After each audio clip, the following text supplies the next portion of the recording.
আসসালামু আলাইকুম। সুপ্রদর্শক, বাংলাদেশের আইনশৃঙ্খলা বাহিনী দাবি করছেন এই কোটা সংস্কার আন্দোলনরত শিক্ষার্থীদের ভিতরে তিনটি গ্রুপ ঢুকেছে যারা এই নৃশংস হত্যাকাণ্ড চালিয়েছে। এক, জামাত শিবির, বিএনপি এবং ভাড়াটিয়ে কিলার গুন্ডা যারা টাকার বিনিময়ে মানুষ হত্যা করে থাকেন, এমনটি দাবি করেছেন বাংলাদেশের আইনশৃঙ্খলা বাহিনী।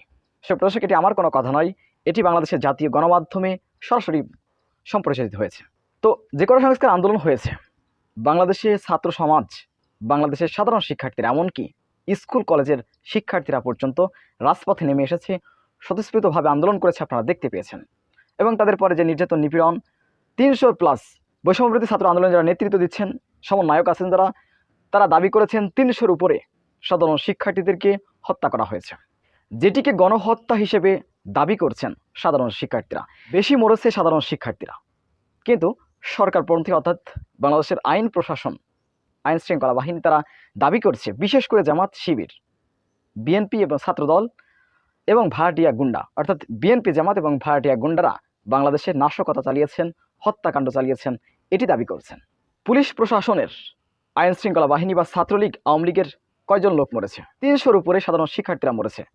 যারা মায়ের খেলো সবাই সাধারণ শিক্ষার্থী, আপনারা দেখতে পেয়েছেন। যারা মারা গিয়েছে, যারা মৃত্যুবরণ করেছে, শাহাদাত বরণ করেছে, তারা সবাই সাধারণ শিক্ষার্থী।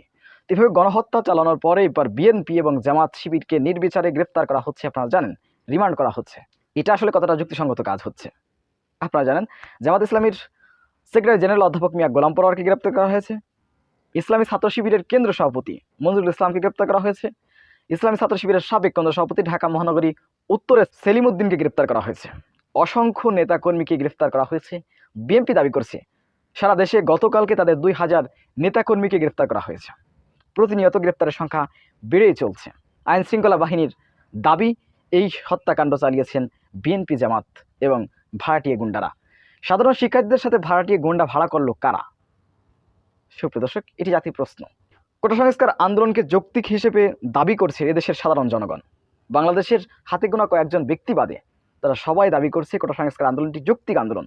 এটি আওয়ামী লীগের নেতাকর্মীরা অনেকে মনে করেন এই আন্দোলনটি যৌক্তিক আন্দোলন। তাহলে এই আন্দোলনকে বিএনপি, জামাতের ট্যাগ দিয়ে এবং গুন্ডা বাহিনী, নৃশংস হত্যাকাণ্ড এগুলো বলে যে গণগ্রেফতার শুরু হয়েছে, এটির যৌক্তিকতা আসলে কি? সুপ্রদর্শক, জাতিসংঘ এ বিষয় নিয়ে ক্ষুব্ধ হয়েছে যে সাধারণ শিক্ষার্থীদের আন্দোলনকে দমিয়ে দেওয়ার জন্য যে ট্যাঙ্কগুলো ব্যবহার করা হয়েছে, হেলিকপ্টার ব্যবহার করা হয়েছে, এই বিষয় নিয়ে কিন্তু তীব্র নিন্দা প্রতিবাদ জানিয়েছেন, আপনারা ইতিমধ্যে দেখতে পেয়েছেন। তো সেখানে সম্পূর্ণ দায়ভার পড়ছে কিন্তু বিএনপি, জামাতের প্রতি। আমি দেখিনি যে বিএনপি, জামাত তৎপরভাবে কোনো কার্যক্রম করেছে। তারা সমর্থন দিয়েছে, মৌখিক সমর্থন দিয়েছে।